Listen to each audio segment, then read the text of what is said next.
The fight started over cake, not mine, my brother's graduation cake. 3 tiers, fondant covered, custom lettering. The invoice was on the kitchen counter when I walked in. $2,300. My dad didn't ask. He informed me I'd be paying for it. "You've got the money," he said, not looking up from his phone. "It's just sitting there." No mention of the rent I paid, or the groceries, or the fact that I bought my own textbooks while my brother got his tuition gifted.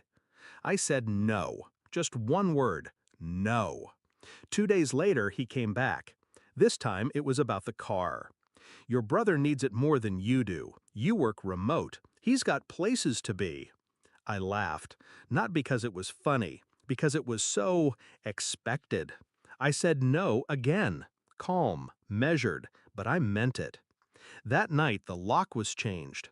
My laundry basket was on the porch. A trash bag filled with my things tossed next to it like roadkill. No goodbye, no explanation, just exile.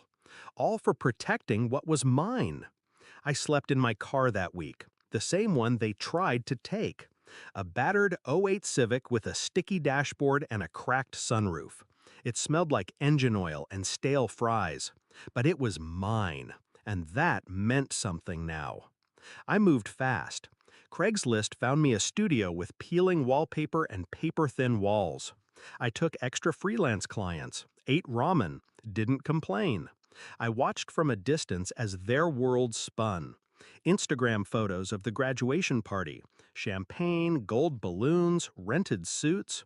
They looked happy, and I looked invisible. But time has a funny way of circling back.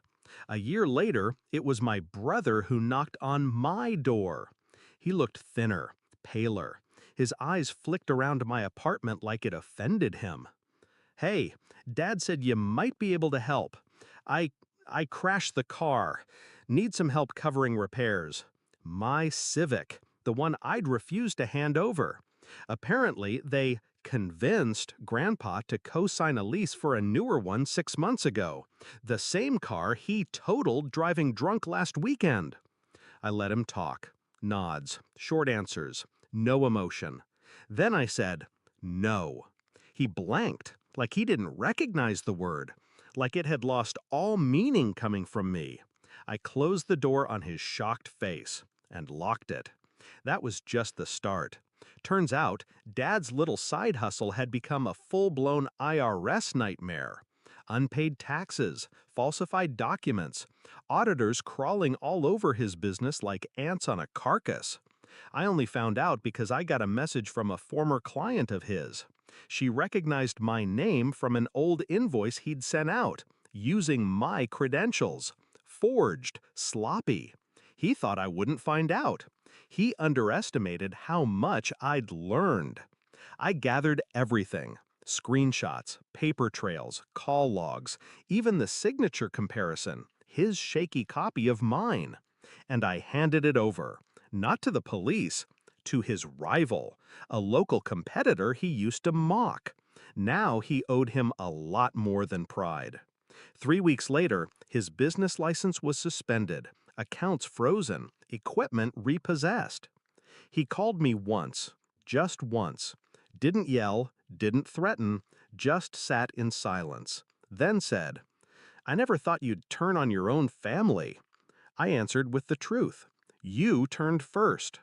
Now, I still drive the Civic. It rattles in the cold and smells like old takeout, but it runs. And I sleep in a bed I paid for, in a home with locks only I have keys to. I don't go near them, not out of fear, out of peace. I waited a long time for them to need me, for the roles to reverse. And when the moment came, I didn't scream, I didn't gloat. I simply said, no, and watched karma do what I didn't have to. Funny thing is, they still don't see it. They call it bad luck, an unfortunate turn, an economy thing. They never saw the mirror I held up, but I did, and that's enough. I learned something in that year alone. Silence is a weapon. Distance is power. And sometimes revenge isn't loud. It's quiet. It's steady. It's refusing to be used ever again. They kicked me out, and I let them, because they thought I'd fall, but I was already walking away, and they haven't stopped falling since.